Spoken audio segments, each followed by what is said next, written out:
Hi everyone! Today is Christmas Day, last night was Christmas Eve. Now because last night was Christmas Eve, I didn't go ahead with uploading any videos. And to be honest, I was kind of playing around with the idea whether or not I should actually do one today. Because though I said I wanted to be consistent and at least one a day when it came to the vlog about ADHD and autism awareness, there are some days that enter a bit of a grey area. You know, like birthdays, Christmas Day, Christmas Eve. I don't know, special conditions, basically. Special days that don't belong to me and I should be spending with my family. Now, I haven't been spending day with my family. However, I have a bit of free time, so I figured, what the heck, send one out.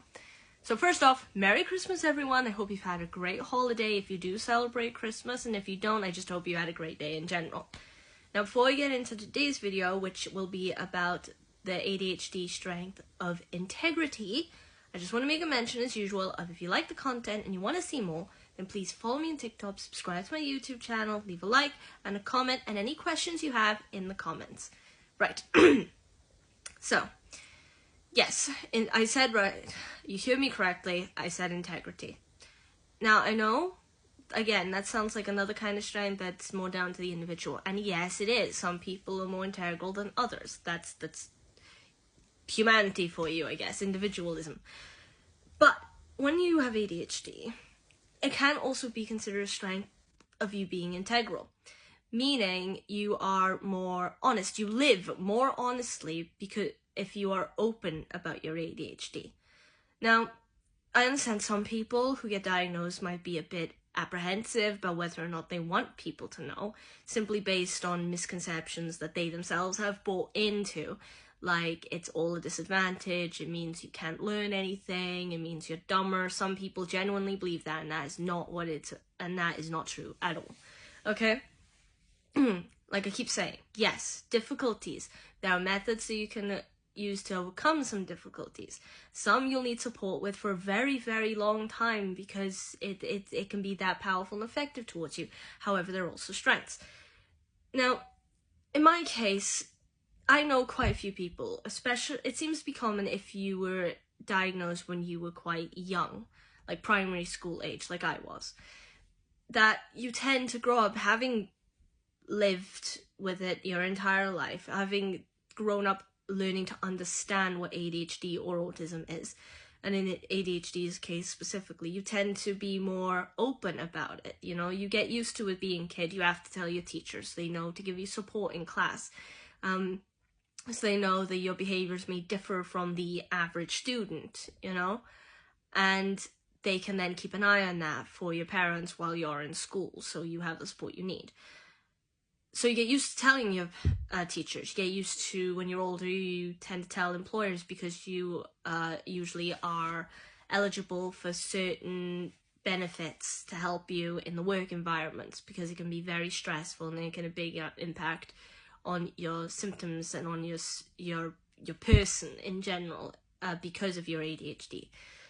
So, but because you get used to doing that, you tend to be more open about it. You know, your friends will ask you about it, you'll talk about it. If you go to counselling like I did, you're able to talk about it more openly. This is kind of what I'm doing now. A lot of situations in my life, I've had a chance of opening up to people and just talking about it and giving, not necessarily advice, but just having people hear what I have to say and taking it on board for their own lives. Like, I've met, in one instance, to do a drama, I ended up talking to a woman who was an extra like myself for the zombie experience thing, and her child has autism and ADHD. And he had a few quirks, like writing lists, and he didn't respond to her often, but he responded to music that she couldn't quite wrap her head around because she didn't know how to interpret it. I managed to talk to her about ADHD, about me, about what it meant, why it was I did the things I did, and probably the same stood for her kid. And it was helpful, it was beneficial to her.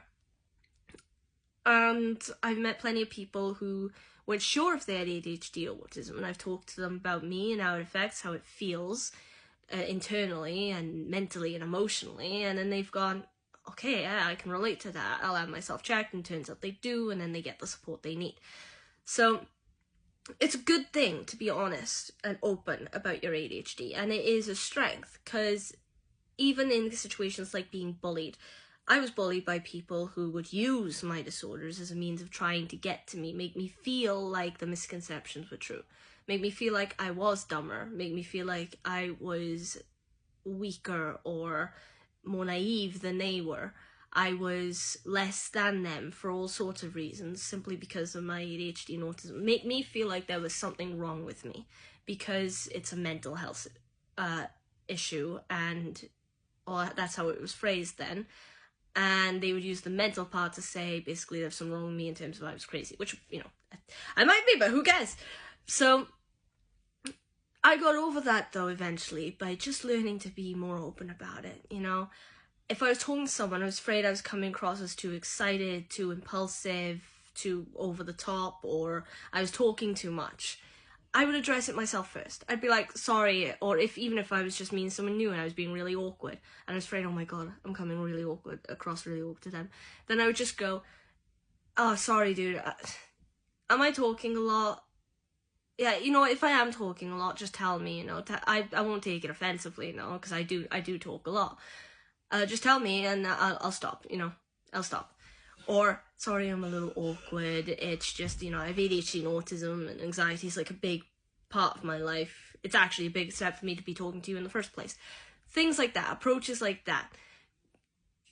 Address the issue first. Not to self-deprecate yourself or to make yourself feel bad or put yourself down in front of someone.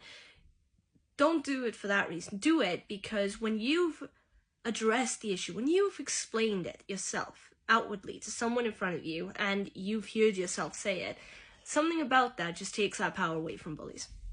And all that comes into integrity, you know, being honest about yourself, living with ADHD. I mean, it sounds like sometimes it can sound like such a simple thing to do, but it can actually be really, really difficult. But it is a strength when you do it, alright? So I think that pretty much covers what I wanted to say about integrity. If you have any questions about that or anything you relate to, then please put it in the comments. And having said that now, I think I'll move on. So let me have a look. I got a list.